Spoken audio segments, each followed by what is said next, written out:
And welcome, ladies and gentlemen, to another late edition of the Overwatch League. I am Achilleos here with Wolf, and I'm excited to be casting some Asia matches yet again. Yep, you and I have the triple header this evening, this morning, if you will, with three back-to-back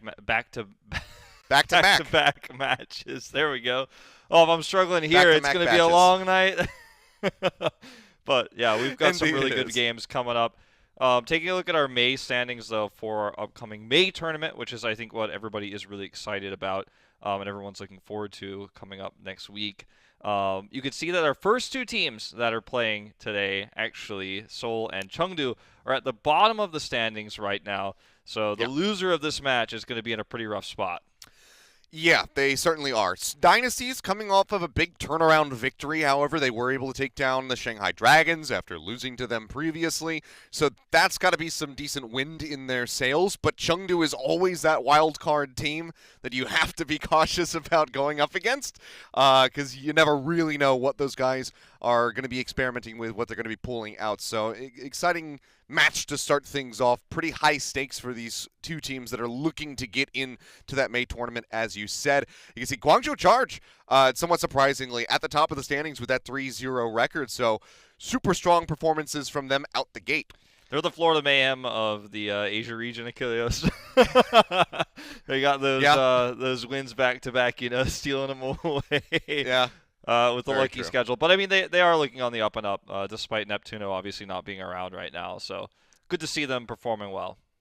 Yeah, and I would also reason that Charge's opponents have been a little bit more difficult as well in this. So, maybe not the best comparison to the Florida, but I know where you're going with that one. But let's go ahead and refocus in on our first series of the night by taking a closer look at the Seoul Dynasty.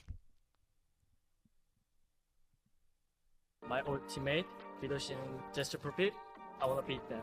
Tiger Nation. Yo, get the hell out of my zone. Champion is not wrong. I just tried it up slow. I look on my team swole. Hit you with a bomb, bomb, bomb. Shadow with a breakdown. Skies are red, the man down. Sounded like bomb, bomb, bomb. Bomb, bomb. You don't want none.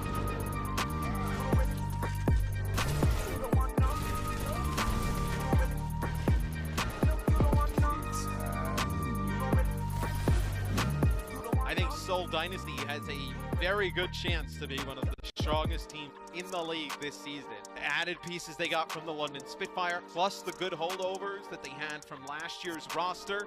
Fitz and Marvel, Michelle on the bench. Very good players. Combo now with Gesture and Prophet and Ocean. You have a powerhouse team.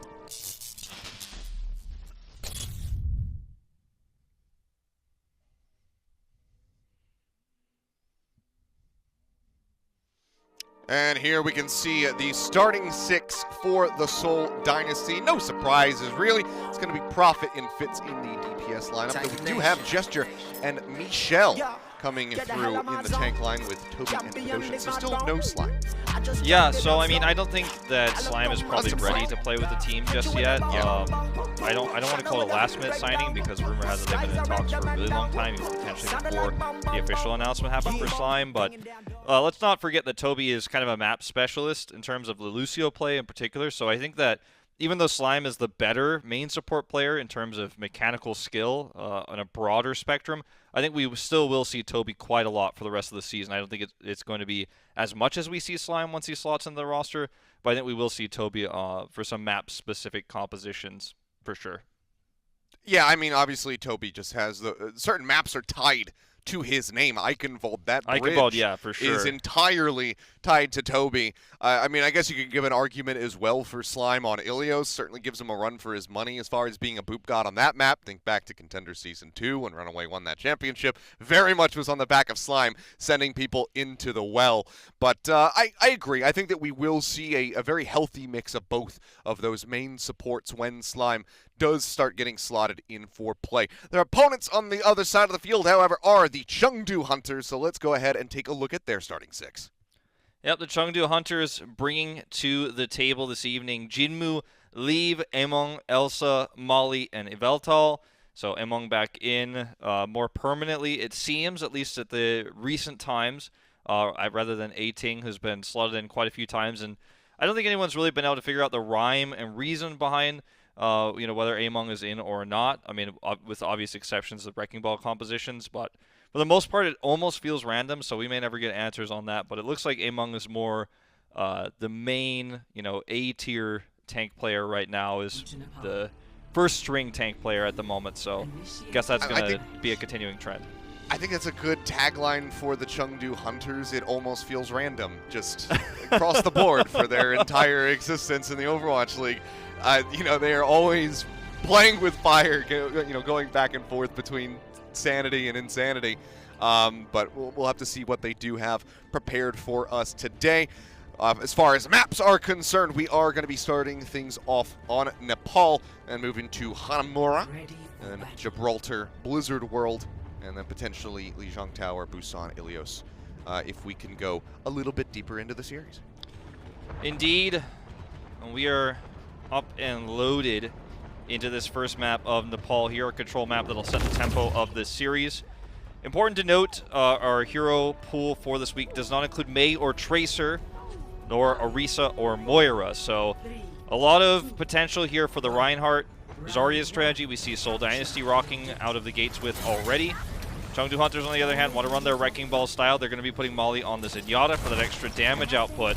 Very bursty, needs to get control of the point first. Well, Hack just going to be going through there onto the Mega Pack as Jinwoo tries to slink in behind the members of the Seoul Dynasty. So far is not going to be spotted. We'll just be maintaining that high ground. Yeah, it's frustrating. Going to be the Hack target here. Yeah, it's frustrating when there's no D.Va on the other side to farm ult charge early. Cap starts to come through, but instantly the kills start spilling forward here for the Chengdu Hunters. Managed to find Gesture and Fitz. Prophet going to be the only one answering back to take down Molly, but otherwise, very clean fight coming in for the Chengdu Hunters, who will have a very fast flip. Only 10% gained for Seoul. Yeah, Chengdu just played it really slow. They waited for their opportunity. They positioned themselves in such a way to force Seoul Dynasty to come to them. Didn't give Fitz line of sight on McCree. And Jinwoo didn't overcommit to anything. He's only at halfway to an EMP despite an extended fight there. But they were able to go for the kill at that exact moment that Seoul Dynasty collapsed in, forcing Prophet to swap now onto his own late Sombra. He's very far behind an EMP charge. Leave up in the air here, fairly uncontested for the most part, getting some free shots in onto Gesture as he falls down to about half HP. Sticky Bombs won't be able to find too much, but he's just 24% away from that replicate ultimate coming through. Here's the Deadeye coming out now from Fitz as he searches for a target. Among in the back line, wreaking havoc where possible. Has to dip around the corner. A little bit of damage from that Deadeye. That Elsa manages to strike first, pushing forward, getting some headshots in onto Gesture as Jinwoo finds a hack on Prophet. They haven't been able to collapse in on top of him, but there with the stun, they get the shield bash into the whip. That will send him down as well. So Chengdu Hunters just going to be maintaining control of the point now, moving up above 60%. The Transcendence was forced, so Prophet has this opportunity here for this ensuing push to EMP fight. But if he gets EMP'd first, or if Chengdu takes the fight to him and the Seoul Dynasty before they reach the point, they're going to have a lot of problems. The ult advantage still goes to the Hunters. A little bit puzzling to see a Veltal drop down that rally. Doesn't work like it used to where you keep the armor permanently, so that's going to be ticked down before the fight. But look at this, Jinwoo unscouted. Yeah, that's going to be a minefield thrown down right here at the entrance. Sticky Bombs gets rid of Fitz, and with 85% accrued, Dynasty, they need to reset right now. They have to get ready to delay on the point. That's got to be Prophet, really, the only one who's going to be able Michelle's flanking, to try. Yeah. I mean, both of them have an opportunity here, but if Prophet gets picked, that's the end of their opportunities. Yeah, already gets scouted, drops down, throws in the EMP, manages to help clean up Molly. Toby finding that killing blow. Cap getting ready to come through, now recontested here by the Hunters. The hack from Prophet, not going to be going out onto Elsa. Instead, he's going to make it around the corner, comes back in, comes to self-destruct. Will be allowed to remech, doesn't find any picks, and Among will be taken down. He's going to be knocked out of that replicate ultimate. Wasn't able to get too much done. Hovering above, looking for those headshots here onto Prophet. Gets a little bit of damage, a smattering of it, but eats that bio nade, has to fly back. and just waits atop of that mega pack. So Seoul are in control of the point for now, but it is a long way to 100 for these guys. Yeah. Just now at 27. It can get really dicey here for Seoul. They've actually swapped Emong over to the Winston here, which is kind of an interesting choice. It's going to give them a little bit more pushing power towards the point. It's not going to be as all-in as the Wrecking Ball style we were seeing just previously. So you can kind of slowly push your way through. Hack is here onto Fitz, but Emong jumping back in with the Winston does manage to get taken down. Jinmu finally finds the Cowboy, and Toby's going to be eliminated by his counterpart, Yveltal, on that Brigada. Jinmu will finally be eliminated, though. Gets in behind Gesture, beams him down, taking advantage of that chunk damage that was pushed forward onto the Reinhardt. So Dynasty holding for the moment, but they're running out of options. They're running out of bodies that can sit on the point and safely defend this. You can see Michelle trying to pull back around the corner. Does manage to do so, but now has to press forward as the flip nearly comes through. Fighting off the point for the moment are the Chengdu Hunters. The point completely going to be uncontested, but Michelle will be eliminated and gets nothing with that self-destruct. Out to dry a little bit here. Emong just going to be zapping away. Manages to find Prophet and Jinmu eliminated by Gesture. So they managed to find one, but the flip is back in the favor of the Chengdu Hunters. Gesture pushes his way forward. As Leave gets the replicate, but he is going to be knocked to the ground. The Earthshatter coming through from the one true Reinhardt. Gesture finds a pin onto Molly, and now they look for the turnaround, but another Shatter coming down. Leaf building that one up. The swing coming through. Toby eliminated. Replicate now going to expire. The Nano Boost as well gone from Gesture, who is left alone on the point with Michelle desperately trying to get there and provide some heal, some support, but it is just not going to be enough. They will get knocked out, and that is round one going the way of Chengdu. It was really scary when Molly used his Transcendence in that previous fight right before Prophet EMP'd, because that was Seoul's really big in to the point, and then Gesture ends up getting obviously the better set there with the Reinhardt. Earthshatter is huge though when it comes through, and Seoul Dynasty just lose all their opportunities there, but that was a scary moment. If you get, if you have 4 alive on Seoul and Prophet gets an EMP and there's no trance, I mean, that's definitely a winnable fight for sure.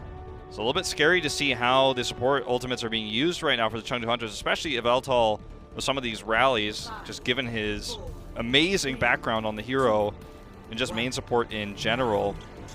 Ult economy, fine for the Hunters. They're playing well around the point and point control, but ultimate timings, I think definitely a little bit liberal with those. Probably should hold on to those a little bit tighter, especially on control. Going to be the Sigmas coming out here, and even though it's not Sigma Orisa, this is definitely a good composition historically for the Seoul Dynasty. Historically strong hero, I should say. Yeah. Turret's just going to be getting knocked down here. Emong with the Fire Strike manages to find Prophets, who is slinking behind quite a bit so far. Hasn't gotten nearly as much poke in. Jinmu only at 26%, but when you compare that to 7, it does look pretty damning for Prophet here, at least at the start of the round. Elsa coming around the back. It's a really nice accretion there on the Toby, who gets forced out with the Immortality Field. Does manage to retreat to safety for the moment, as we continue to see turret casualties coming through. Yeah, very quick retake here for the Chengdu Hunters. Michelle dwarfing Elsa in terms of that Sigma charge. That's a huge pick. Yeah, I mean, this should just be a retake. Well, Emong trying to shut that down. Fire Strike through the Ant Matrix does find Fitz, but Prophet pushing forward gets rid of Leave. Emong will find another, seemingly picking up every kill that he can with Fire Strikes alone. Chengdu Dynasty, they got that flip in very quickly, and it seems like they will just be able to hold the point now. Yeah, regroup a little bit late here for the Chengdu Hunters. I think they really thought they could turn that. And it was almost on a knife's edge. If it wasn't on a knife's edge, it was almost on a knife's edge. So I could see the idea there, especially with Jinmu's positioning there, hoping he could get the better of Gesture. Does not happen. They end up giving Seoul quite a bit of extra ult charge. Bedosian sitting happily with this Transcendence. They have the Gravitic Flux to control the choke. Chengdu Hunters really going to struggle to break out of this one. See how they try to engineer this reapproach. Immortality Field quickly taken down by Leave. Here the Shatter coming through, manages to catch 2 off-screen. Jinmu and Molly both knocked to the ground by Gesture, and he will clean up both of them all on his lonesome. Jinmu's turret will manage to find Prophet as the Molten Core comes through. So doesn't get as much lava out as he might have liked. A little bit short-lived on that ult. Now Trant's going to be coming through from Bedosian. That's a bit odd. Puzzling. But Shatter going to be wasted from Emong, so managed to get that one away from him. Hear that Gravitic Flux coming out from Elsa, but doesn't lead to much of anything. And a very scrappy fight kind of just leads to Seoul maintaining control. Yeah, I mean, Fitz has Bob. Not an ultimate we talk about too much, but Prophet's down. That's something that could buy a lot of time on this point. Not enough to build a Transcendence by any means, but the Chengdu Hunters make any mistakes here, and I mean any, they are not going to win this map, or rather this round. Well, Bob was getting lobbed into the back. It's melted down. Not quite sure where all that damage came from, but they absolutely destroyed him. Flip comes through as they fight away from the point. Chengdu able to move forward with Leave taking some pot shots here. Has that Deadeye ready to roll. And it seems like for now, Dynasty might just want to pull back and come in all together. Yeah, they're definitely going to want to regroup and come for one big push here. Gesture has this Shatter. It's going to be tough to get an angle in this choke. He had so much decent amount of barrier HP here. Michelle finds a melee kill onto Elsa. Now Prophet gets a headshot on the Yveltal. That is going to be the go button here for the Seoul Dynasty. Gesture still just playing up around this corner, trying to get in or around, just straight up shatters Among. Will take him over to the point, and he'll be dead in transit. Fitz finds the snipe to eliminate him. That's going to be the 99% and OT ticking down. Should just lead to 100, and it does. So we are tied up 1-1 on Nepal. I mean, I gotta say, we've got Gesture he's showing some swag here. The jump across the barrier, jump across the gap, the chasm, the pit was pretty impressive. Gesture had a few great moments when the Hunters got split into two groups, and that was another one of those moments where the rest of the team was losing the neutral fight on the point, and Prophet, Fitz, Jinmu, Leave, the four of those DPS players, you put them on the point, it's going to be a spectacular battle. We missed a little bit of the action there, but we were focused on Gesture, who had made a quick opportunity out of that situation. Seoul Dynasty, it feels like, in terms of ult usage, ult economy, and positioning, just one step ahead. Chengdu Hunters getting the better of them compositionally previously, but as we head into this final round, Chengdu kind of, again, going back to what we saw on Village, whereas Seoul Dynasty, we'll see if they're forced to swap over to the Sombra this time. Prophet, once again, starting on Torb. We'll put him behind an EMP charge, which definitely hurt them on that first round. We might see a repeat if that happens again. Yeah, have to see how much work Leave can get done now that he's back over onto the Echo. Realized that I was saying replicate earlier. It's duplicate. Everyone knows what you mean. I'm sure. No one's confused. gotta defend myself as a platcaster. Make sure I sound like I know what I'm talking about. Prophet already gonna be taken down though. Jinmu finds that opening kill. Fitz able to answer one back as Among will fall. Rolling in a little bit too deep, but is this gonna be enough for Dynasty to try to get their way over onto the point? Immortality Field coming through, but Ocean getting shredded. Immortality Field itself does not last very long. Seems like he will be allowed to heal back up. As Fitz himself will get topped, puts in so much damage. You can see Among wanted to go in for that pile driver, but then as soon as he got chunked out below half, it's like, yeah, you know what, I'll come back to this after I get a health pack. Deadeye rolling, looking for a target, almost found Leave there as he put his head out from around the corner, but couldn't quite nail that window of opportunity. So this is out on that pick, and Chengdu still going to be in control of the point. Yveltal, however, going to get pinned, taken down by Gesture as Among continues to take a plethora of damage here. Finds yet another mega pack and try to get top back up as the rally will come through from Toby. Molly with a sliver of HP will finally get picked off. Prophet finds that kill and Leave's going to be taken out of the sky. It is at the cost of Prophet's Torbjorn, however, but the turret is still doing work in his stead as Jinmu will be burned down. Among currently holding. Commits the minefield there. I think Chengdu thought they had a real fighting chance to take that back, and they almost did. I mean, Immortality Field was down, but Ocean had used it just moments before. They had EMP coming online. They know there's no counter for that for the Seoul Dynasty, but they end up giving an ultimate and some extra free time here to the Seoul Dynasty. Their next engagement will be based around that Wrecking Ball EMP engage. Seoul Dynasty being very careful here to split up to make sure that doesn't get maximum value. Again, moving forward, gets shield bashed there. EMP going to be coming through, catches out onto 3. Michelle being kept alive by that Immortality Field here for the moment, but as that falls, so shall he. Core from Prophet manages to find one. Start making their way up here onto the point. That is going to be the knockout on the duplicate from Leave, who instantly goes back in with the beam. Nearly finds a double kill with it as Toby will fall to Elsa. And now we'll just go ahead and start farming up towards that next ult. Flip comes back through. And this third round of the poll, a lot more back and forth. Certainly. Chengdu really making sure these fights last the full distance, I feel like, in a lot of ways. When the Immortality field goes down and saves members of the Seoul Dynasty, Michelle in particular in that last fight, Chengdu kind of back off, delete that Immortality field, then re-engage with another Wrecking Ball spin. Among has another minefield here. He's actually just waiting to cut this team in half. They don't know he's there. There it is. Look at the pile driver in with those mines thrown down. Gets a bit of damage through, but doesn't find any kills.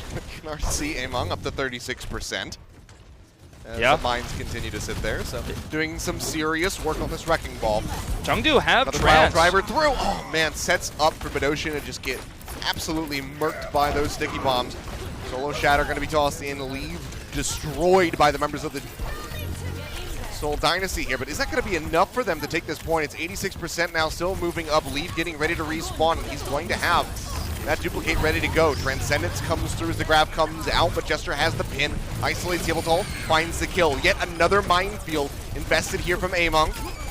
As they pop the bubbles to try and go ahead and press through to get rid of those mines. Elsa going to be melted out of the mech, taken down, Among gone as well. So no front line here for the Chengdu Hunters. Seems like they will just go ahead, concede the point for now. 60% here for Seoul. Okay, so for the Hunters now, they have two choices. They can try to wait this out and try to force Prophet to EMP and then take their follow-up fight, but I don't think they quite have enough time for that. It's going to be really tough to do that.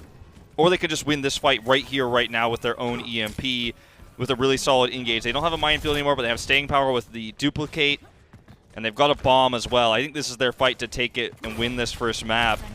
Jinmu unscouted. Yep, so I he's see in that the back, has to get out of there before the flashbang comes through. Michelle finds a crucial pick-off, getting rid of Among.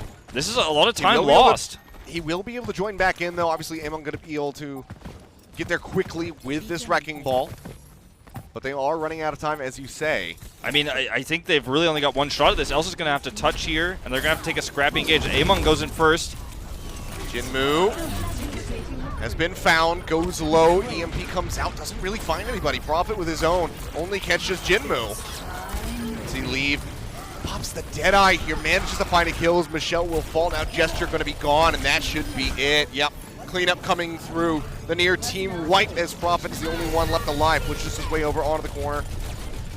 He'll have to pop out though, takes damage, gets melted down instantly by the beam there from Leave, and a very hard-fought battle on that third round of Nepal just leads to Chengdu Hunters able to close out map 1. Yeah, I mean, Chengdu just on those first and third rounds having the better composition earlier, I think is really what led to great success. They had the Zenyatta every time, so they had the opportunity to deny those grabs value. The second round, obviously, or the third round, the second time we saw this clash of compositions, you know, the grab did do work. They actually were able to get that pin kill that you pointed out in the last fight. Yep. But overall, I feel like they were always just one EMP ahead of Seoul Dynasty. And Seoul Dynasty, you know, were operating around this Torbjorn comp for such a long time, this Torbjorn Zarya, instead of playing more flexible Echo. And they were missing out a lot of the staying power that Echo provides with Duplicate as a result.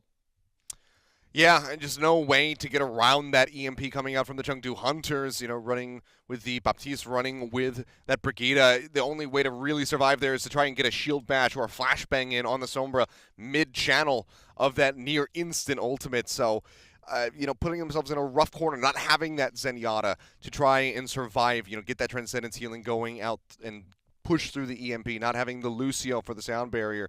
It's rough tidings for the Seoul Dynasty. So they do start down a map in this series. And again, this one's fairly important. Both of these teams are down at the bottom of the standings right now for the May tournament. So we'll see how Dynasty recuperates and comes back in for map number 2. But we also might see Chengdu Hunters advance forward 2-0 and just instantly be at that match point. We're going to find out in just a few when we come back after the break. The Overwatch League is brought to you by CHEEZIT Groups. Deep flavor, deep crunch. It's a mind crunch. And by Zipchair GAMING, the official chair supplier of the Overwatch League.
Coca-Cola is the official refreshment of the Overwatch League.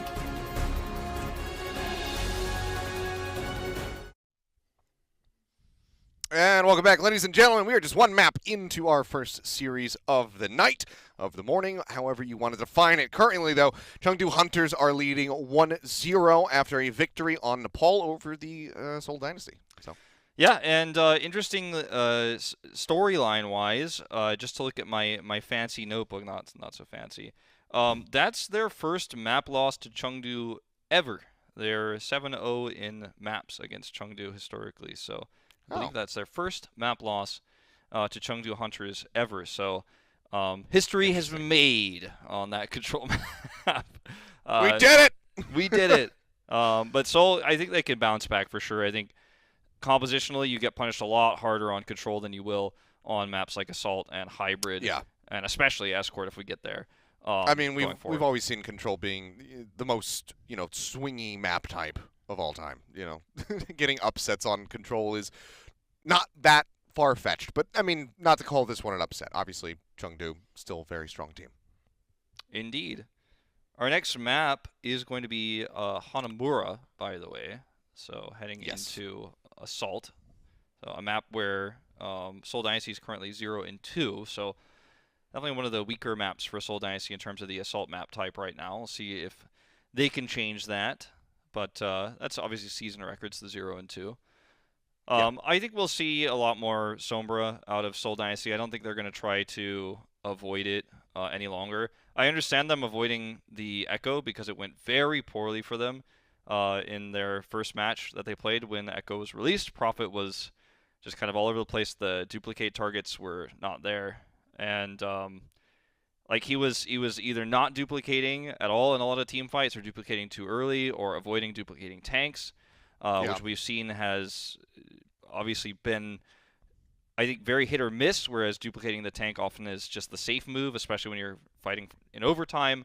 So I think we'll learn as we go into this series deeper. Is Prophet more comfortable on Echo now, or is he still feeling a little bit shaky? The coaching staff feel like he should still avoid it, because that's kind of a big detriment to how many strategies you can run right now in this meta. Yeah, we'll have to see what they want to do, whether it's going to be Prophet coming through on the Echo or if they just want to keep him stuck to, the Sombra. Like you said, fully expecting them to just keep investing in that hero pick. So if that's the case, then, maybe they have Fitz take the Sombra if they want to have Prophet go over to the Echo. But historically, you would, reason that Prophet is the superior Sombra on this team, so you would kind of want him running it, given how impactful that pick has been as of late. Sombra has made a massive resurgence in recent times. I'm more concerned about whether or not we're going to see Badoshan pick up that Zenyatta and start piloting that a little bit more. Obviously, it's just one map, so can't judge it too much. We have to kind of wait and see how the rest of this series does go. But I think having him on that Zen pick would have been a major boon for the Seoul Dynasty trying to fight back against Chengdu, because they just got so much free reign with those EMPs coming through and not really having any sort of defensive ultimate available for Dynasty. And, I mean, you want to run the Brigitte for sure in this situation, especially when you're up against a Wrecking Ball on top of it all, but it's very strong to empower Fitz on the McCree. So you don't want to put Toby on a Lucio. That's not really the right pick for the meta. I mean, it could have worked on paper when you're running the Reinhardt Zarya, for example, but I do like the Brigitte. I just feel like, there's just this missing support ultimate, this missing tool to deal with the EMP. And the other thing is Jinmu, you talked about it at the very end of that last map. Jinmu could have gotten stunned, he could have gotten flashbanged or, shield bashed out of EMP, but he's actually playing very safe. He's not going for greedy EMPs. He's not trying to one-clip the backline, especially when the backline isn't squishy. There's no Zenyatta. He's not trying to get a right-click hack. Yeah. He's just playing very safe. He's actually EMPing very far away or translocating very high into the fight so that he's in a pretty safe position so he can't be flashbanged. And that makes it difficult to shut down. And when you can't guarantee a flashbang, which no team is able to really do that yet at this time. When you can't guarantee a shutdown on the EMP, it's just better to have a Transcendence, a Q button. Whether it's Trance or Sound Barrier, you have to have at least one of the two. I think you pointed out that Trance makes more sense in this case. You've got to have that, or you're going to struggle no matter what. especially given Bedoshin's recent performances on the Zenyatta, because in that last series especially, he was popping off pretty hard with that pick. So I think that would be a very good one for them to move over to. But guys, I've been told that we've got just a little minor issue going on right now, so we're just going to take a quick little break, and we'll come back, and then we'll get right into map number 2, so stay tuned.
And 5, 4, 3, 2, 1, and you're good.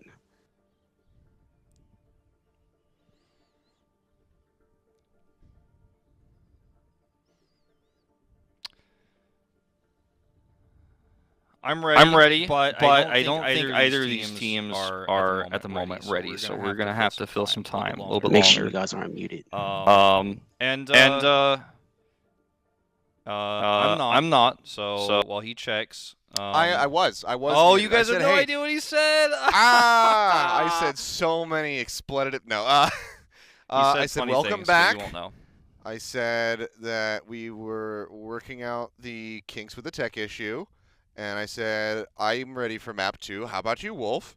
And then Wolf agreed, and then here we are. Yeah, and then I said neither of the teams are ready. I don't think. It looks like both teams are having small technical difficulties that we're gonna sort out before we get into that second map. But that is correct. I just want to let everyone know that I trimmed my beard. I ordered a beard trimmer, and it finally came.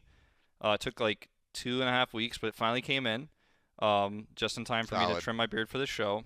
So I don't look like very Santa Claus-esque caster anymore with the beard. The hair, we have to work on that one later. But I think you should go full Santa Claus, and you should just dye your beard and your hair white one time. Just if this was happening, dye stuff that washes out. If this was happening in like late December, I absolutely would have just done that. Like, you remember when Monty dyed his hair for the talent showdown? I would have done something like that. The talent takedown, yeah. Yeah. What about like a month and a half from now, and you can do Christmas in July? But that's not when Christmas is, Achilles, so that doesn't make sense to me. Okay, but it's a thing people say sometimes, Wolf. It's Christmas in July. Just be Santa Claus. Come on. I mean, I have worn Santa Claus beards on broadcast before. We had the reindeer hats.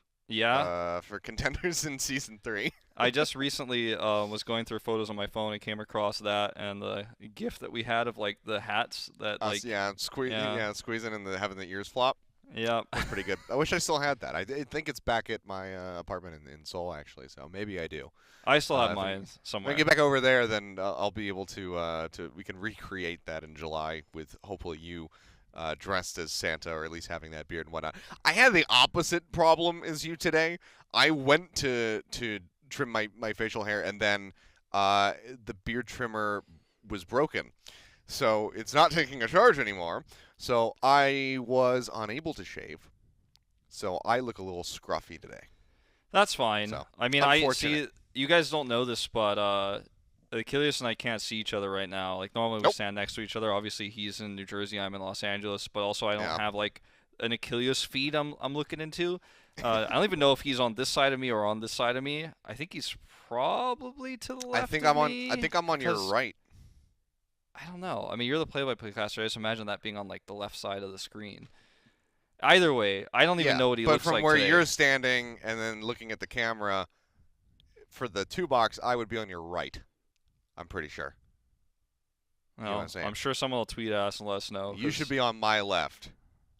I could be wrong, but that's what I think is happening. But like you said, I don't have that feed either, so I don't know. I mean, you could be wearing lingerie right now, like a nightgown or something, and I have no idea.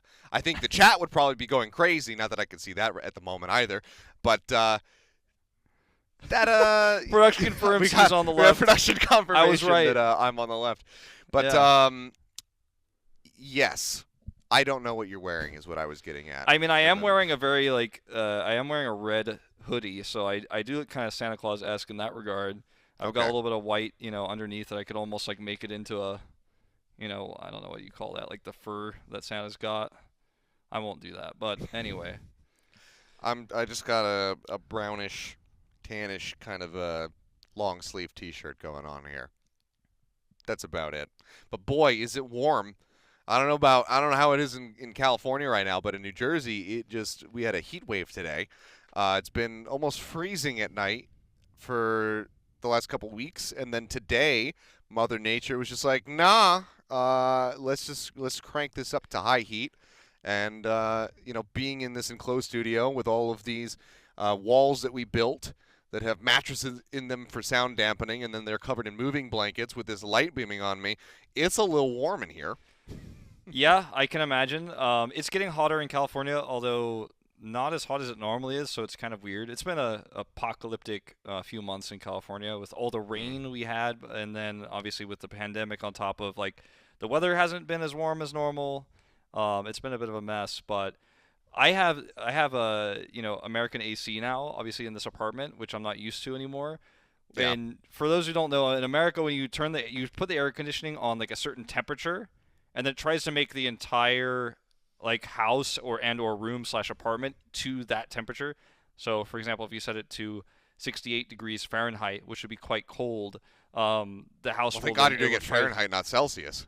Yeah, so the house would try to bring it to like 68 degrees Fahrenheit. Then when it gets to that point, it just stops until like the heat, comes back, and then like it senses, so it comes back on. It's very annoying though when you just want to cool the house down a little bit for a few minutes, because it's like, you want it to be like 1 degree cooler, but if you set it, then it's like blasting through the entire house, and then it just turns off, and you're like, I'm cold. And then you want to turn it back up, but then you get stuck, and you're like, now I'm too hot. In Asia, we have a remote. We just turn the air on for a little bit with a timer, and it just comes out of one location and spreads through the house, and then you turn it off. It's great. I don't know about this system here in the States.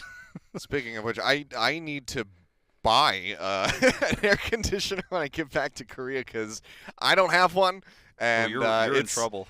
It's going to start getting pretty damn warm over there. My girlfriend's already been telling me, like, it's starting to get hot. It's hot. Yeah, it's hot over there. Okay, yeah, we need to buy that thing, because otherwise it's going to be completely insufferable in that apartment. So I've been. Luckily, it's already pre-piped. Like it's ready to go. We just got to get good. the unit, and then it's just one quick hookup, so they don't have to drill the hole in the wall to put the tube outside or anything like that. Fortunately. But yeah, we still need to make sure that's going to be like one of the first things that I buy, if not the first thing I buy when I get back. I went through 2 summers in my apartment with only one AC unit, which was just in the living room, so it wasn't in my PC room. I don't know how you did that. Was terrible, and then it wasn't in my bedroom either, so I just like slept on top of my bed every night and sweat, and it was gross. As opposed to under it. Yeah. You're supposed to sleep on top of your bed, Wolf. On top of my bed sheets. Okay, there you go. And so eventually I had to get AC units, so I bought 2 small ones, but as, unlike your apartment, mine was not pre-hosed or pre-wired. So I just got these big boxes that sit in the window. They're pretty cool. They're pretty cheap, but that's how I survive now. Is I've sit in my computer room, and next to like my mouse is the AC remote, and I'm like, I lose a ladder game, and I'm like, oh, it's time to just crank this this down. Off. Yeah. Make sure you freeze yourself out of tilting. That's that's the strat. I mean, I might end up needing to get a second AC unit. I don't know. We'll have to just wait and see how good the main one is, because that's going to be going in the living room. And look, that has decent access to my PC room. Like, it's just kind of directly across from the living room, so I think that'll be fine. But the bedroom is like around the corner and stuff, so I don't see much airflow getting through that way. So I still prefer it though. I still prefer the separate AC units that I have, like localized AC, and I'm not spending power throughout my entire house to cool off my computer room, rather than having I set it to 68 Fahrenheit, and then it's like just my entire house is like goes to that, and it's kind of cold, and you can't escape it. Then you have to turn it up. I don't know. I'll never get used to it. I'm sure there's probably like better and fancier settings nowadays than there was before, and I don't know how to use my like Nest thing I have here perfectly, but it's an adjustment. It's an adjustment for sure. Thermostat, I think they're called. Yeah. Yeah, this is why I liked my apartment.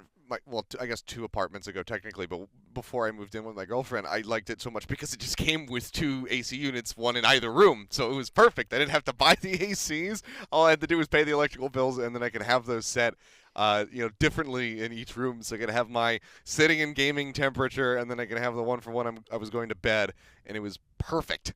So unfortunately, do not have that, but I can hear some game sounds. Wolf, sounds like isn't we're that ready. exciting? Yeah. Sounds like we are ready to jump into Hanamura. So I hope you guys have enjoyed Wolf and I's discussion about air conditioning and the differences of that topic in Asia and in North America. But it is time for some good old gameplay. So that's fun. And let's see what these guys are going to do. the American like thermostat system doesn't have con in it, because we could have, talked about the cons of that, but it's unfortunately on the other side. Thank God it doesn't have that. And I'm sad that you still made the joke. Yeah. Well, I didn't know how long we had until we got in the game, but it looks like we're in. We're ready. We are in, and we have to talk about a little Let's bit talk about of a change, because Illicit is in and Provid is out. Yeah, so our questions were answered.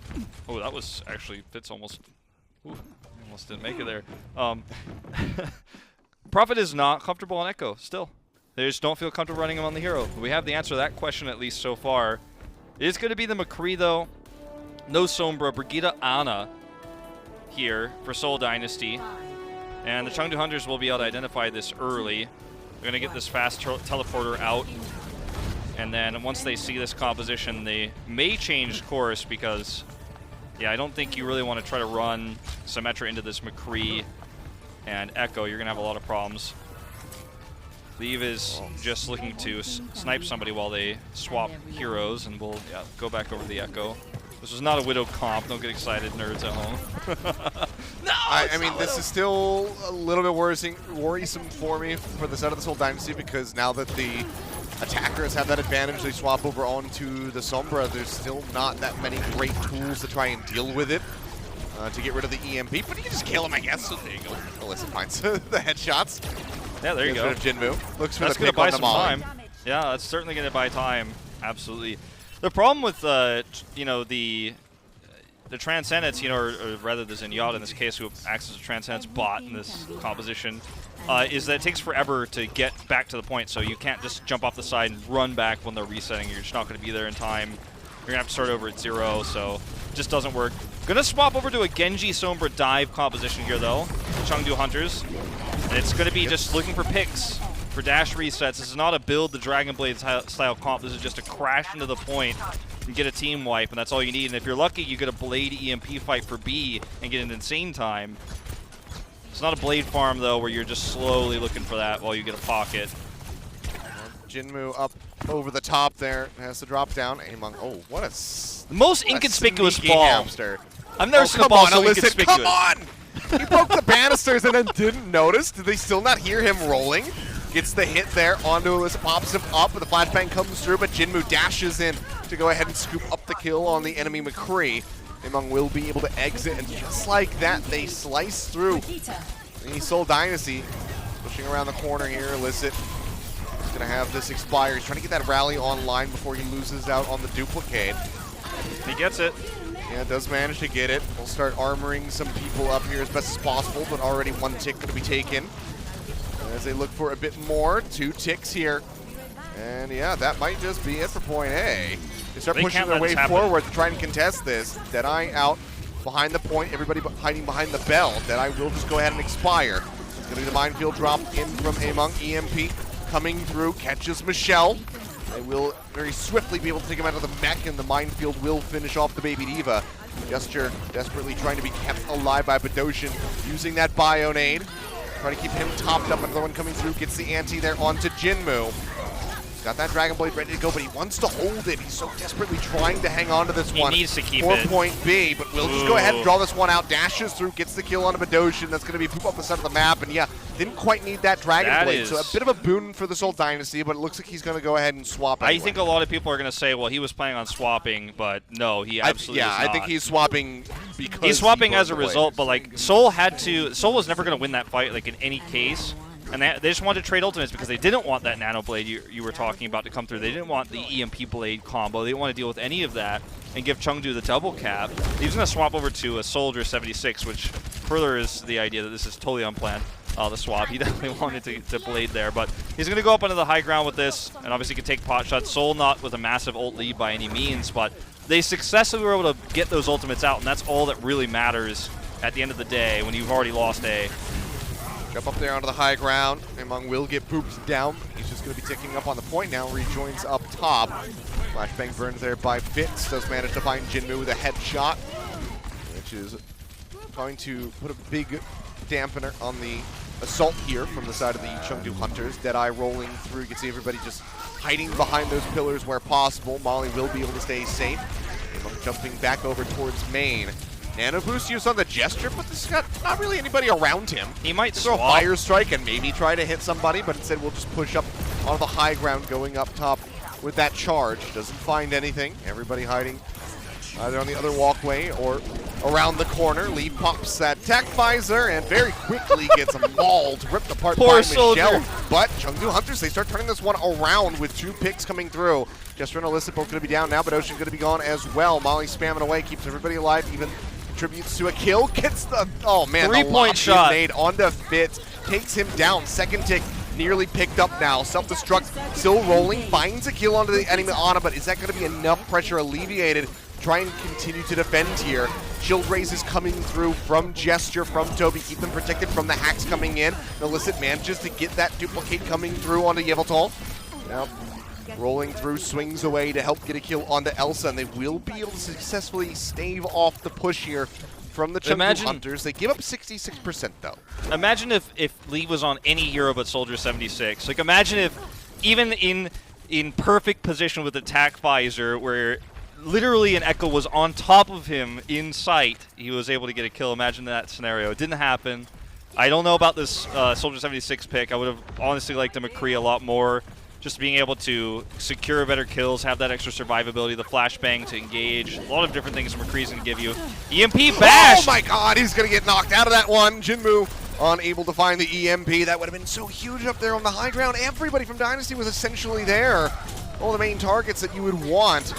Gesture going up for that pin again. Doesn't want to drop over to the side walkway. So it does just stay up top, comes back down, offering up that shield. Fire Strike, not going to be able to clip Molly, but with a rally rolling, it's going to be another ultimate loss here for the side of the Chengdu Hunters, and this is a very dire situation now with just 55 seconds remaining.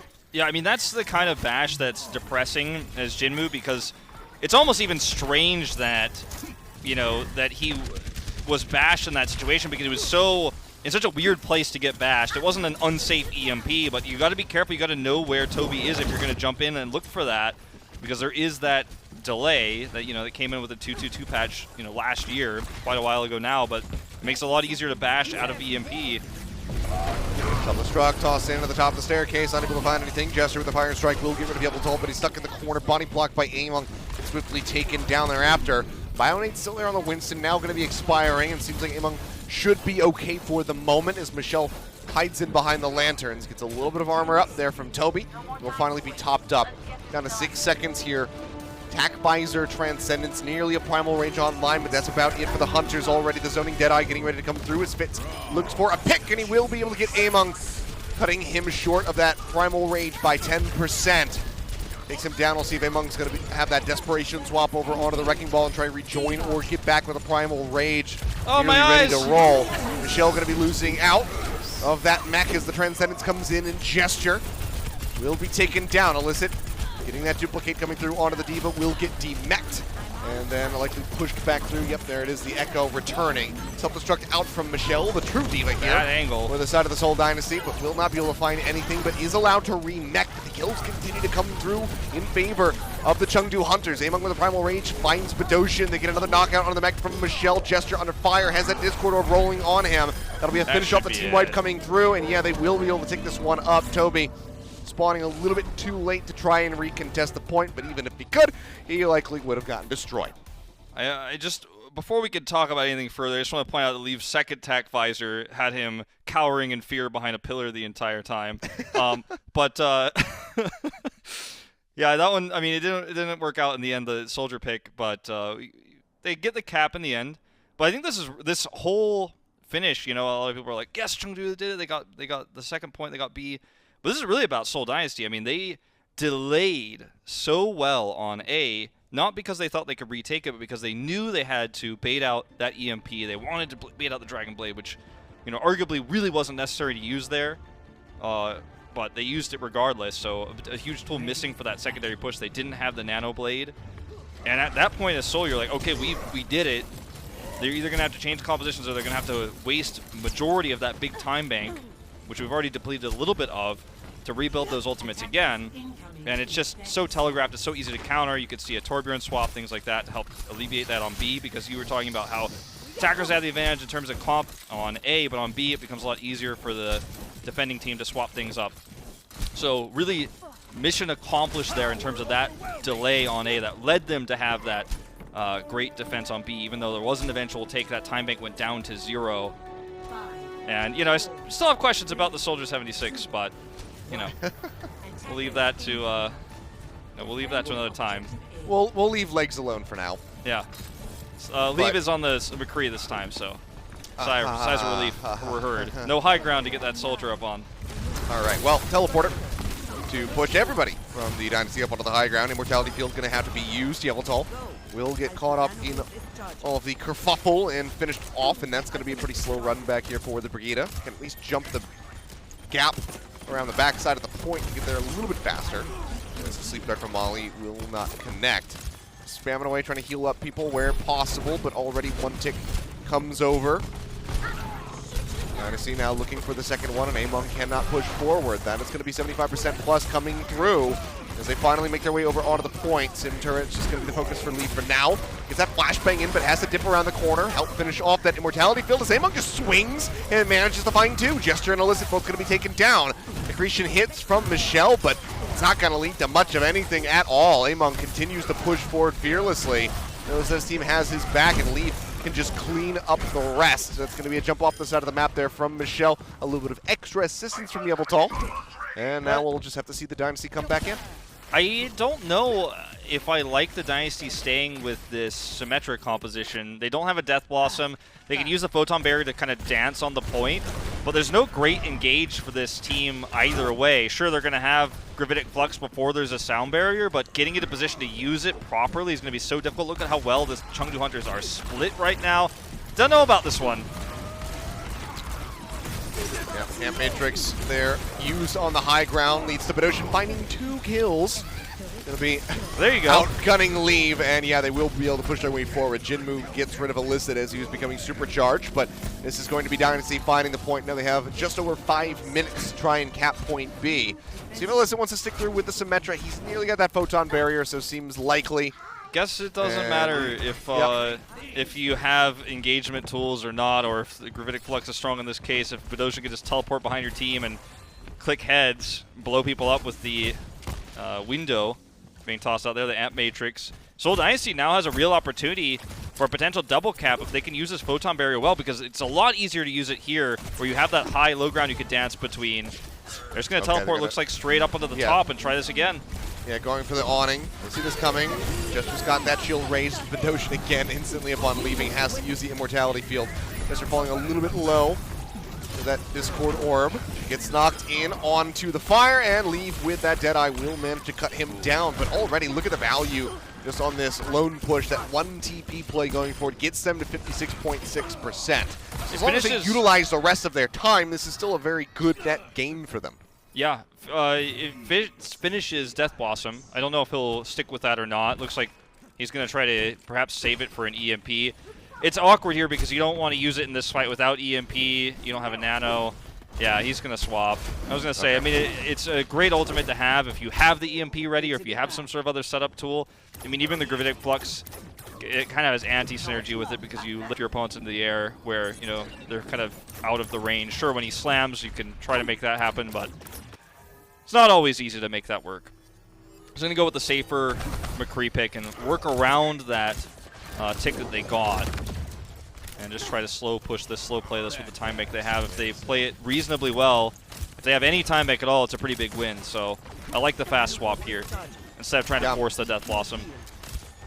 I wonder if maybe they wanted to go for the Echo here because they are tracking Yabletol's ult and they figure that he's, you know, absolutely going to have that Transcendence, and the likelihood of them being able to push that off of him is a little bit slim, barring a massive Gravitic Flux, so they figure that the Echo is just going to be a little bit better here to try to go for some picks rather than build up an EMP and just have it shut down by a Transcendence. Hard to know either way. See, Yabletol now does have that ult online. Flux comes through from Michelle. Can't quite see how many people he snatched up, but Among was one of them. He will be able to survive as the flashbang goes straight into that kinetic grasp, and Badoshin gets taken down. Leave looking for another target, and will be able to find one in Illicit.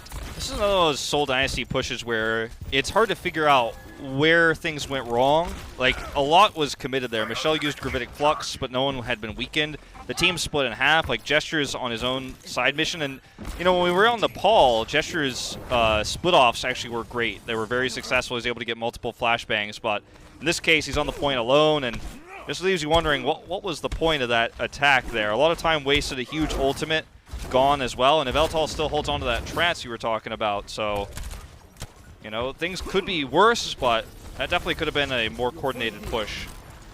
And we were just watching Fitz try. Hope somebody was going to peek out there, but it doesn't happen. Yeah, well, now they want to be able to finish this in the next 43 seconds. That's a solid start for Treasure. Yeah, Treasure managed to find one, but now Badoshin going to be taken down.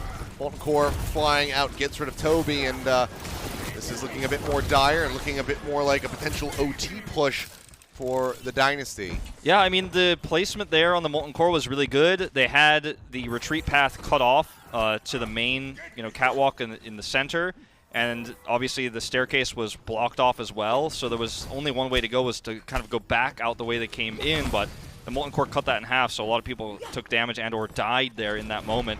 It's a great zoning tool. Seoul Dynasty don't even really still have a great ult advantage. It's really about Illicit here on the Echo. Everyone's just going to avoid this. Buy a little bit of space. Shatter used by Among, but gets, yeah, it does not get anything. Answering Deadeye here from Leave up onto the high ground. They try to get the boat, but oh man, Gesture gets caught out. He gets taken down. 45 seconds left to go. Shanghai Dragons, Seoul Dynasty, by mistake, just have to basically abandon this right now. They have to get out of here. Hilda's using the Transcendence, which is a little bit weird, but Illicit also, off camera, not to cut you off, I just want to point this out really quick. He committed the duplicate, and for some reason committed onto Molly, was slapped instantly, didn't get any value. Sure, he's built up a decent amount of that ult charge, but I mean, Seoul is really at a loss here, and if Jinmu gets Molten Core, I don't know if they finish this map. There's so many ways to delay here. Amon gonna swap to Wrecking Ball, you know, once that happens. Yeah, I mean, desperate bid here for Fitz with a really late swap onto the Hangzhou. Gets moved up here with the rest of the squad, but Ocean for now going to be antied. Jester falling low. That will be the Transcendence forced out. So far, the turret going to be taken away. Shatter coming in, unable to find anybody there. Molly going to be eliminated, but it's at the cost of Illicit, so one fewer damage dealers here for the side of the Dynasty. But Ocean, however, on this Zenyatta still excelling a bit. Manages to find one up onto the high ground. Deadeye Leave looking for a target. He'll be able to sight down, but Doshin drops in, gets Toby with a fan the hammer, and that will just be the tick away. Chengdu Hunters successfully defend point B for over 5 minutes, and they are now moved up 2-0 in this set. I mean, Nepal was the first map that they have ever taken away from this whole Dynasty, and now they're looking at potentially sweeping them here. It looks like it might happen too. I mean, Chengdu Hunters is just they're just one step ahead in terms of composition. You don't think of Chengdu as being the team that plays meta, the team that plays standard, the team that is doing a composition that just makes sense on paper that a lot of other teams are running. You look at it and you go, okay, that's kind of how I would do Hanamura 2, you know, in an ideal world. Like, a lot of people are probably thinking that's probably the best way to do it right now based on what we've seen, what's happened in scrims. Seoul is changing it up a little bit, you know, and sure, the Soldier 76 was a little bit awkward, and yeah, there was the dive attempt that got shut down by Seoul, so great start there to deplete that time bank, but they really just couldn't get it together. There was a huge disconnect always between the high ground push and the low ground push that was often Gesture on the point, and ultimates weren't utilized correctly. Huge sleep by Molly denying the second Ana, because if you have two Anas, or you have the ability to have that extra healing in the case of the Seoul Dynasty, then you can force a lot out of Gesture. You can really push him to the limits on the point, but a lot of things went wrong. But I gotta say, I mean, they're getting outplayed. There's nothing else to it. This is not they got Chengdu. This is not one of those situations. It's definitely just a straight up outplay that we're seeing right now, and Hunters are looking clean.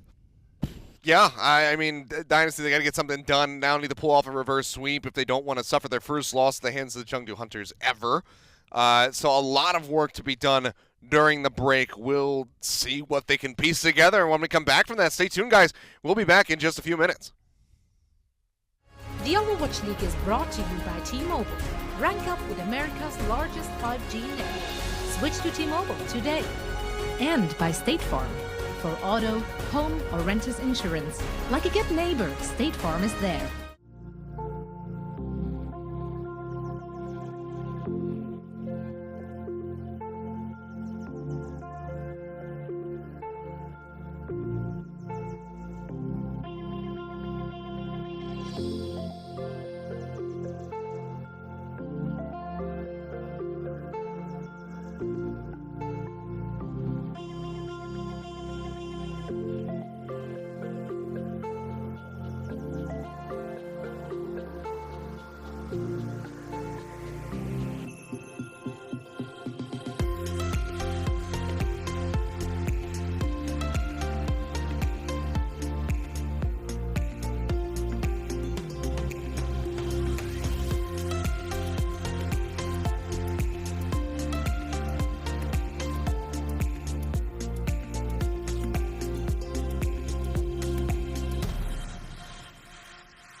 And welcome back, ladies and gentlemen. It is time for our game break presented by Pringles Wavy. And we'll just kind of go back through the first two maps in case you're joining us late, or in case you want a little bit more insight. I'll promise that from Wolf, not so much from myself, play-by-play after all. But we'll go back through the first two maps and kind of take a closer look at what led us to the point that we're at right now, because Chengdu are up 2-0. Yeah, Chengdu are up 2-0. I mean, they have won their first and then second map against Seoul Dynasty. They might win their first match if they win one more. That puts Seoul now on 0-3 for the season, I believe, on Hanamura. So, bit of a rocky start on that map in particular. Prophet still not able to play the Echo, so Illicit comes in, and the coordination has been a little bit shaky, a little bit off, let's just say. Yeah, well, I'm sure you have some more to talk about on that front, Wolf, so let's go ahead and get right into our crunch time presented by Pringles Wavy. What do you got for me today? I just want to talk about Seoul Dynasty in general right now. As they've been this team that has had so many expectations. When you go back to the 2018 inaugural season for Overwatch League, you've got this team that is expected to win the whole thing. They've got all the best coaches. They got the GC Busan coach, that Lunatic High coaching staff. They've got the Lunatic High core roster. And everyone's looking at this team. This is it. This is the one. And then they fall flat in the first season. Going into last year, rocky start. A lot of new players, a lot of promise. They start going up and up and up, beat New York in the Stage 1 playoffs, and then fall off again. End up having a fairly big rise at the end of things. And then fall off again, despite really good plays with Sigma Orisa. Then we go into our third season of Overwatch League, and everyone just seems to be thinking, okay, this is it. Look at Fitz. Look at these Sigma Orisa. We're seeing a lot of double shield. Look at this team. And the addition of Prophet and Gesture as well. Prophet and Gesture, it looks like this could be it. Lunatic High, long live Lunatic High, people used to say, and then people said, maybe it's time to let those guys go. Toby's still on the roster. He's the only one left.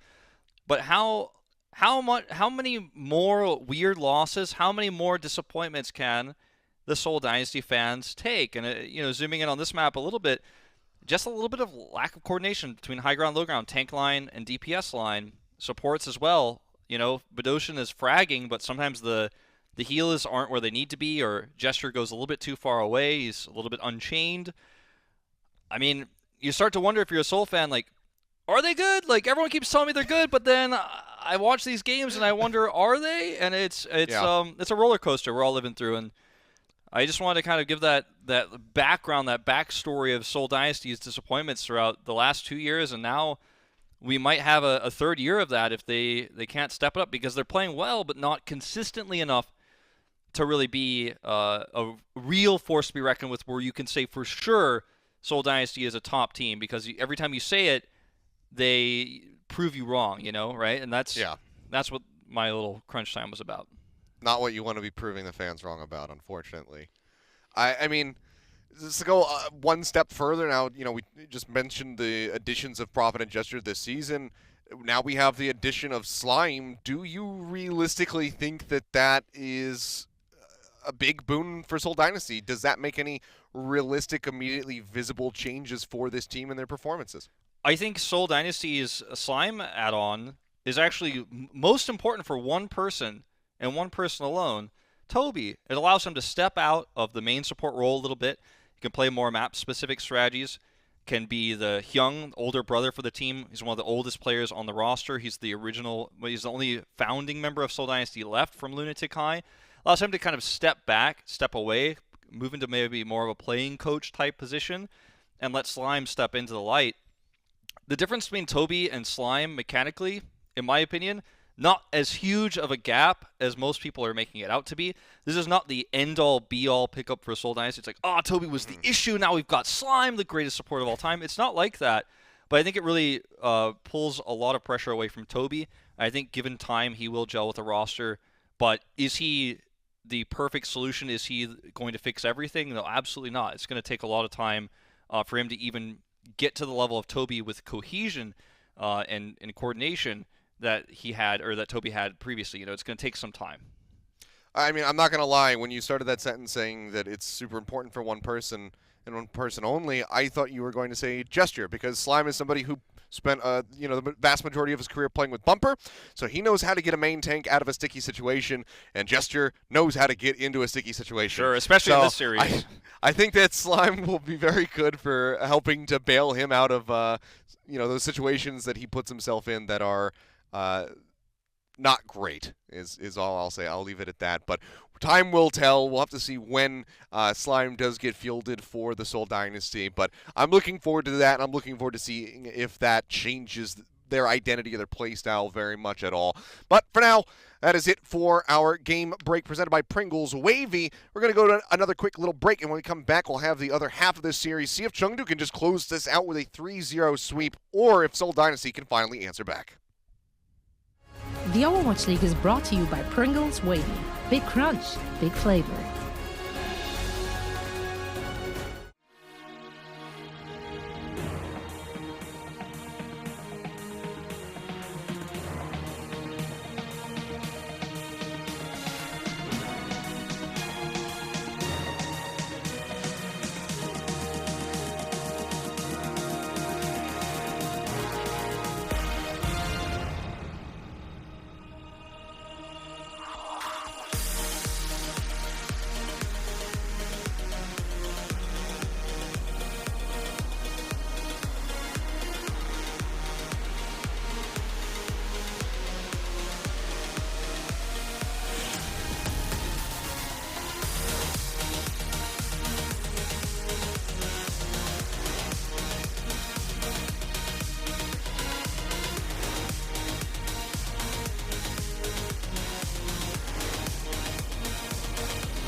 The Overwatch League is brought to you by HyperX.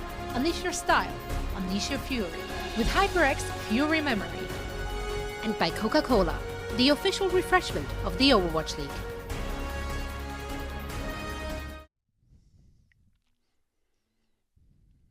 All right, and here we go. It is time for map number 3 in this series between the Seoul Dynasty and the Chengdu Hunters, who are currently leading 2-0 up now at match point and are looking to close things out in their first, what would be their first ever victory over the Seoul Dynasty. So decently high stakes here for Chengdu Hunters here at the moment. Wolven, additionally, both teams down at the bottom of the standings for the May tournament. This would give Chengdu, I believe, their first win so far.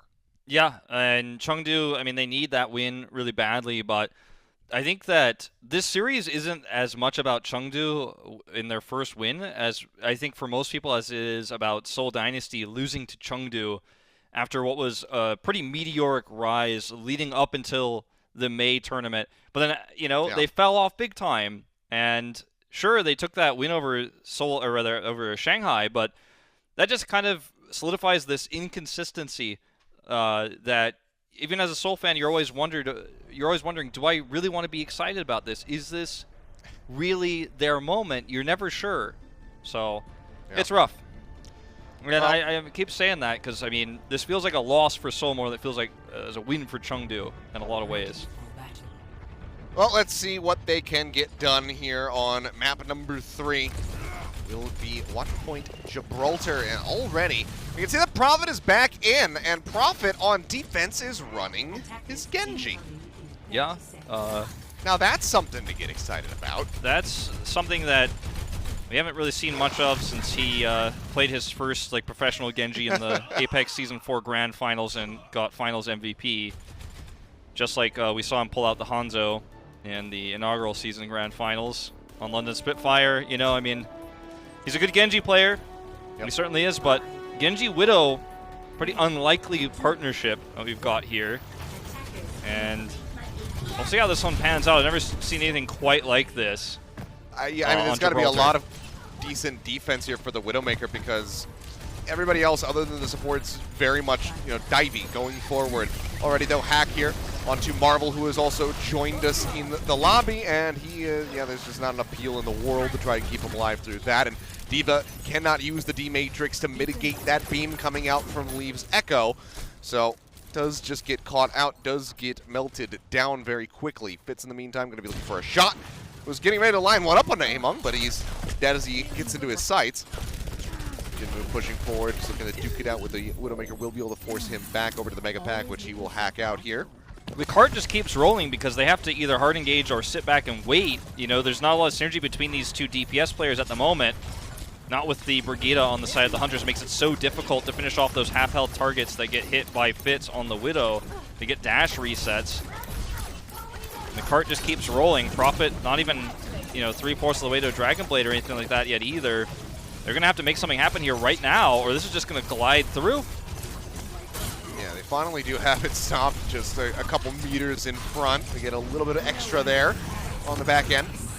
2.6 meters left to go. Marvel again is just going to be collapsed upon, finished off. Prophet trying to get that Dragon Blade online, has a couple decent, you know, farm targets to come through. The dash will make it happen.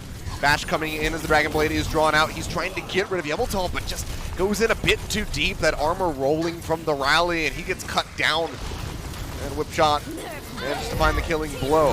Self-destruct going to be tossed in there from Elsa, who will be allowed to remech. Primal Rage currently rolling from Marvel, but you can see that Discord Orb is helping to chunk him down slow and steadily as Leave zaps away. Yep, Duplicate coming through, now has the Primal Rage, and there's so many people caught up in the hallways. They're just getting smacked around and finished off. That is going to be the team wipe coming through, and a fairly easy push on to point A.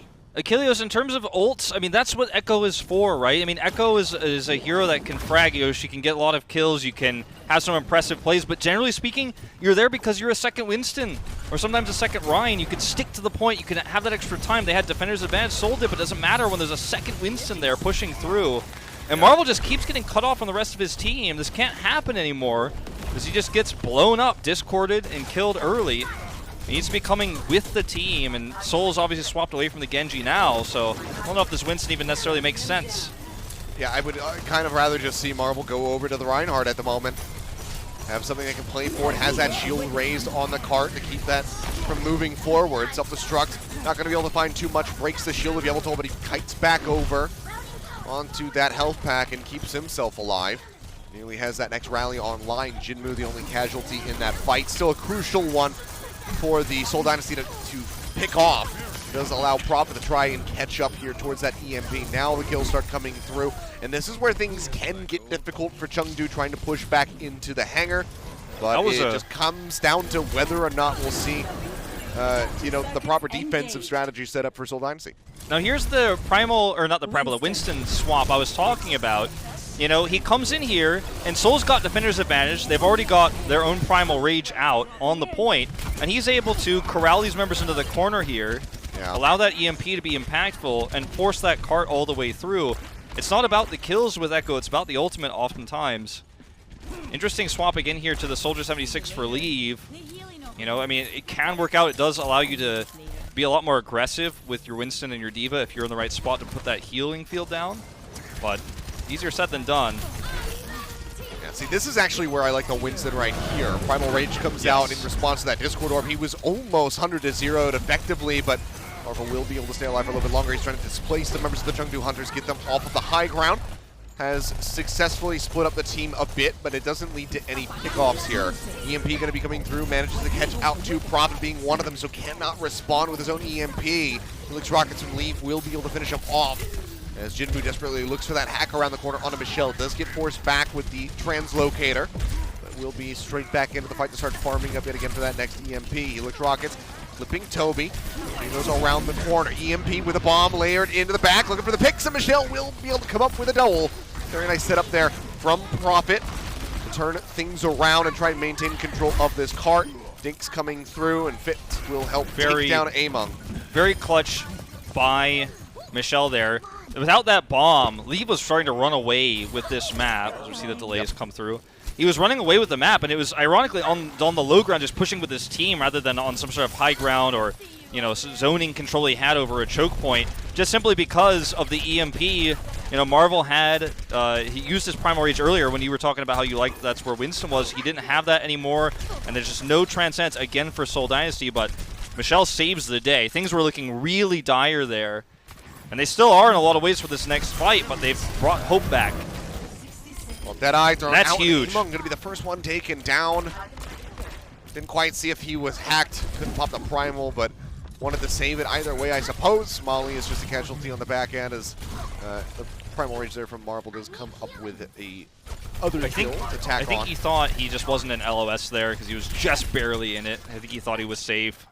But yeah, he definitely wouldn't like to have escaped there. Dies again. But that's going to be the hack this time, so yeah. That time he definitely could not pop that ultimate, so does get absolutely murked there by the members of Dynasty. So decent start, but he's going to be coming back into the fight now. 20 seconds remaining for the Chengdu Hunters. Rally's going to be coming through from both of these Brigittes. As Yabutol leads the charge, pushing forward around the corner, gets a stun in as they try and demech Michelle, but he's just got so much armor right now and nearly has that next self-destruct. Prophet has the EMP ready to go, so could just be a repeat play in the exact same spot to stop this cart from going forward. Michelle's still taking a little bit of damage. Discord Orb out on the Marvel. The EMP is going to be coming through. Manages to find one, but the EMP in response from Jinmu catches out 5 members on the side of the Seoul Dynasty. Maybe D.Va going to be denied the remake, though. Toby cuts him down. Now Molly going to be eliminated. The Bionade is out on the Yabutol, so he cannot self-heal for the moment. Leaf manages to turn things around a little bit. The Helix Rockets take care of Toby, so there's no supports here for the side of the Seoul Dynasty, and now Marvel will fall just barely before he can get that Primal Rage online. They plus forward here onto the cart to try to keep things contested, but Michelle by himself is not going to be enough. He is going to be demeched, finished off in that pilot form, and the cart will barely be able to roll into point B. What a god tier setup of plays for the Chengdu Hunters. They're not done yet either. They're going to try to catch some of these stragglers, almost grabbing Marvel. Prophet has no way out. Chengdu Hunters push through the doorway. Leaves got Tac Visor. That last fight was brilliant. Yveltal surviving as well. He's just so hard to kill. He's one of the most difficult Brigittes to kill, I feel like, in the league right now. Whatever the Seoul Dynasty, I mean, yeah, sure. Seoul Dynasty, you know, they had this map nearly won, but it falls apart. Still a bad time bank here for the Hunters, and Among falls. Once again, they keep denying him the ability to survive, whether it's hacks or, you know, purples. Wow. After getting flashbanged. Gets rid of Fitz, but Marvel responds in kind very quickly after there. Does get the stomp kill onto him, but this is still going to be good time by. You can see that everybody going to be calling for a pause right there in the chat, so have to go ahead and figure out what exactly is happening, but hopefully we can get it taken care of rather quickly, and we can get back in and see how this push is going to conclude. Is this going to be one of those times where Achilles, where during this break, you know, we have a long break, and I have to explain the origin of PP? Is this one of those breaks? Let's find out. Let's find out how long we have. There's a couple things that we could go over. You said LOS earlier. I wasn't sure how many people are used to the term LOS as well. So yeah, line of sight. Line of sight. A couple different things that we could take care of. But I'm hearing that it's going to be a rather quick turnaround on this one, so we should be able to get back in the game very quickly, so just stay with us. So do you want to explain PP in 30 seconds? No, there's not enough time. I'll spare everyone for this. Professor Wolf's just going to let class is dismissed. All right, we'll come back to that one if we have any other issues, and we can go through the etymology of that term. Sure. But, I mean, really, as you were highlighting before, you know, as they were pushing in to be, really good last team fight for the Chengdu Hunters, as I'm hearing that we are back in the game, so I'm going to go ahead and hop over to my monitor. But I just want to highlight, you know, extremely good time buying in the lead up to that from Dynasty, and that is where we're at. Well, okay, well, now maybe you can game, perhaps. Maybe you can. Maybe you can. All right, go so over here we go. So a long time ago. 30 seconds on the clock. A long, long time ago. 28 seconds on the clock to be precise. Just Cool. put it out there. There was a game called StarCraft Brood War. What's that? And it's a real-time strategy game. And people used to be able to type in chat in tournaments in Korea. Tournaments started, back in 1999. Obviously, still going on. Brood War tournaments now in 2020, 21 years later. A player called Boxer, very famous for using all chat, typing to his opponent to distract him before he would make a big play. And so as a result, typing anything other than GG was banned from tournaments and banned from competitive play.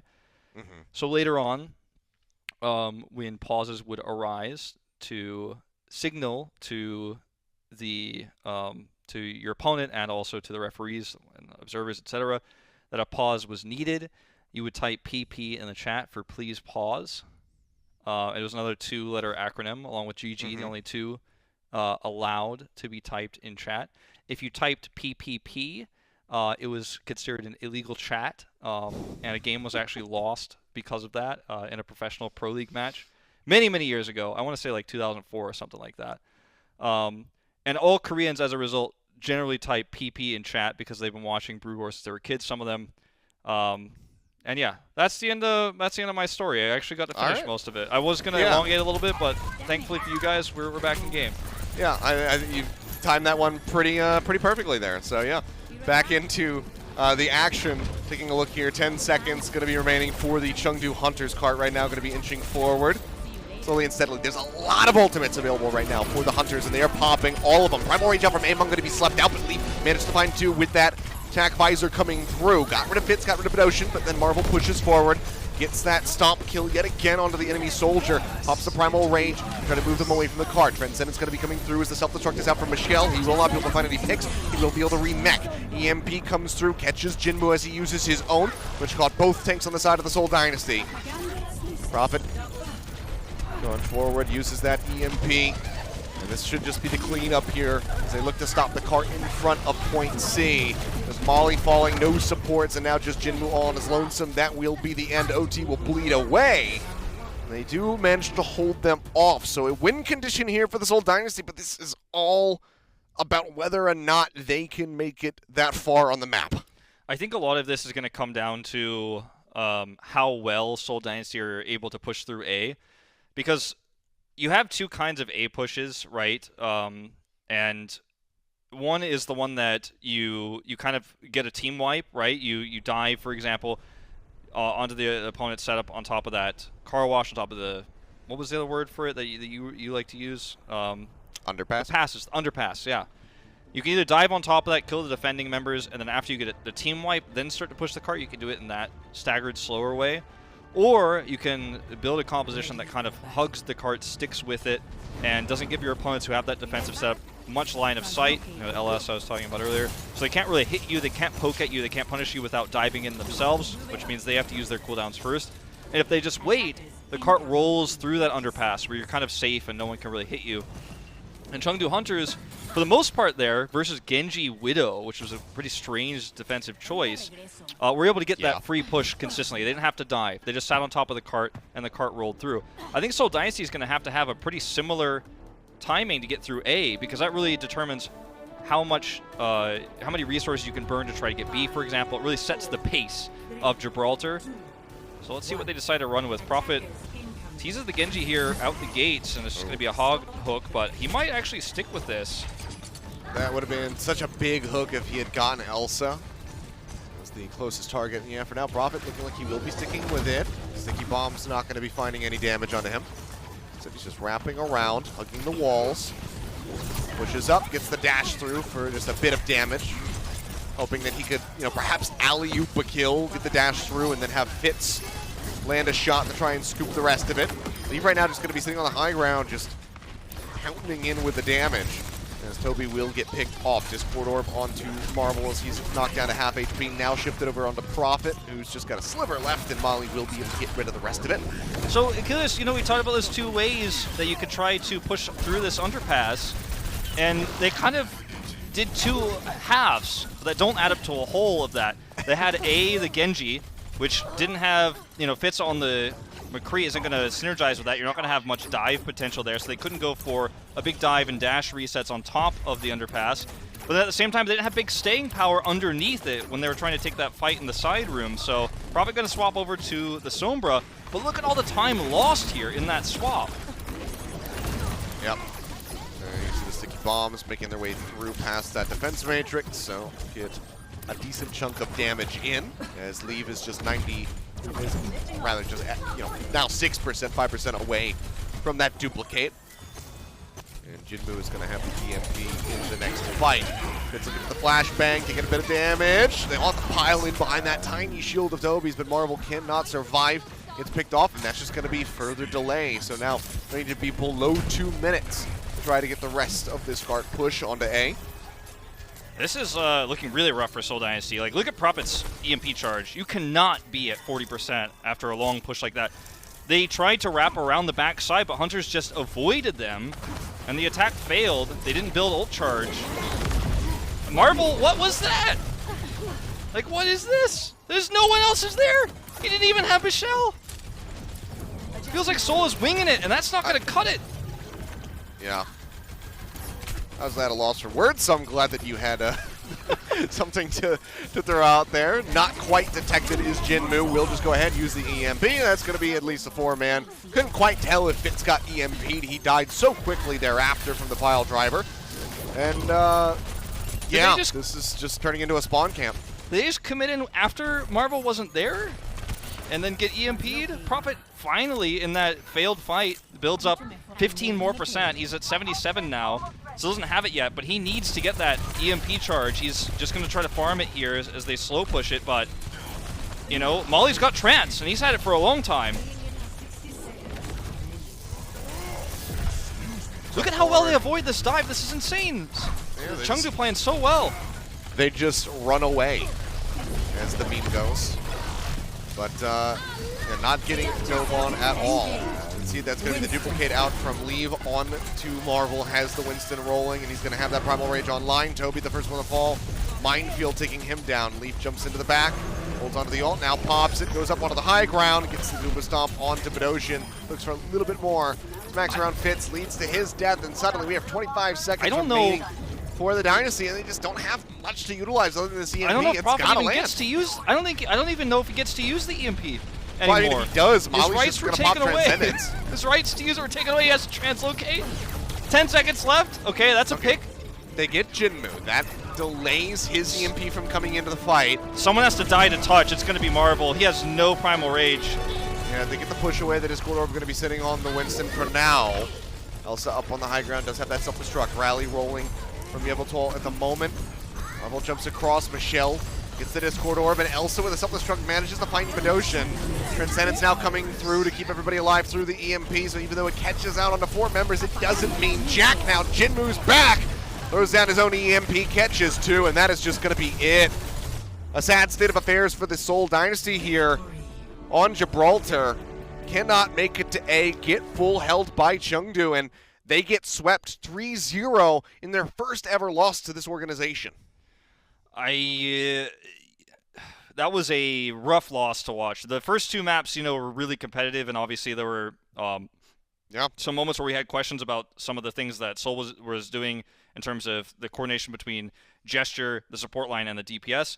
They swapped Marvel in, but the same disconnect seemed to be there in terms of when he was diving in as the Winston. Obviously, that last moment he had to stall the cart. His bubble was pretty good there, and he was able to stay alive and stall things out, but Prophet got staggered, had to translocate early. Molly was just waiting. We actually saw Leave go ahead and duplicate early into the fight, the Winston, to try to push them away and try to hope that the EMP was going to be forced early.